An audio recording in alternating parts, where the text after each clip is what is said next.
খানপুর ৩০০ শয্যা হাসপাতালে দালাল বিরোধী অভিযান, আটক একাধিক। নারায়ণগঞ্জ শহরের খানপুর ৩০০ শয্যা বিশিষ্ট হাসপাতালে র্যাব ও জেলা প্রশাসনের যৌথ উদ্যোগে দালাল বিরোধী অভিযান পরিচালনা করা হয়েছে।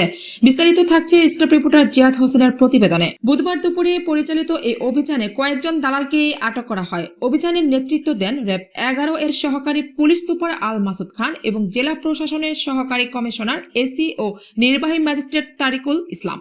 ভ্রাম্যমাণ আদালতের মাধ্যমে যাচাই বাছাই শেষে মোজাম্মেল হক বাদলকে ১৪ দিনের বিনাশ্রম কারাদণ্ড প্রদান করা হয়। এছাড়া আম্বিয়া ও রাসেলকে ৭ দিনের বিনাশ্রম কারাদণ্ড দিয়ে কারাগারে পাঠানো হয়।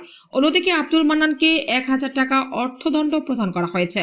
প্রশাসন জানায়, হাসপাতালের সক্রিয় দালাল চক্রের বিরুদ্ধে এই ধরনের অভিযান অব্যাহত থাকবে। সরকারি যে হাসপাতালগুলো আছে সেখানে এই দালালদের দৌরাত্ম্যের কারণে আমাদের যে সাধারণ জনগণ তারা প্রায় ভোগান্তির শিকার হয়। তারা নানাভাবে এই দালালদের দ্বারা হয়রানির শিকার হয়, বিভিন্নভাবে মানুষ এখানে প্রতারিত হচ্ছে। তো তারই ধারাবাহিকতায় আজকে আমরা র্যাব ১১ সহযোগিতায় এই ৩০০ শয্যা বিশিষ্ট হাসপাতালে অভিযান পরিচালনা করি। তো এখানে অভিযান পরিচালনা করতে গিয়ে আমরা ৩ জন দালালকে হাতে নাতে ধরতে পাই এবং এই ৩ জনকে আমরা বিভিন্ন মেয়াদে শাস্তি প্রদান করি এবং একজনকে অর্থদণ্ড প্রদান করি।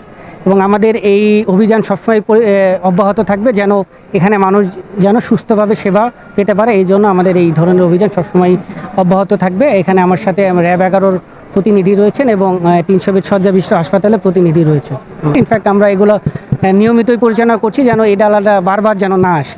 আমরা সবসময় এটা মনিটরিংয়ের ওপর রাখছি এবং আমাদের অভিযানটা সবসময় অব্যাহত থাকবে।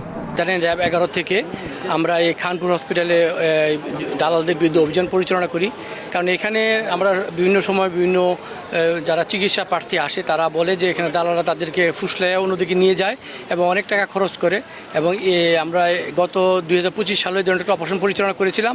আজকে আমরা আবার খানপুর হসপিটালে আমরা অপারেশন পরিচালনা করি জেলা প্রশাসনের সহযোগিতায় এবং এখানে আমরা যাচাই বাছাই করে ২ জন দালালকে জেল এবং একজনকে জরিমানা করা হয়।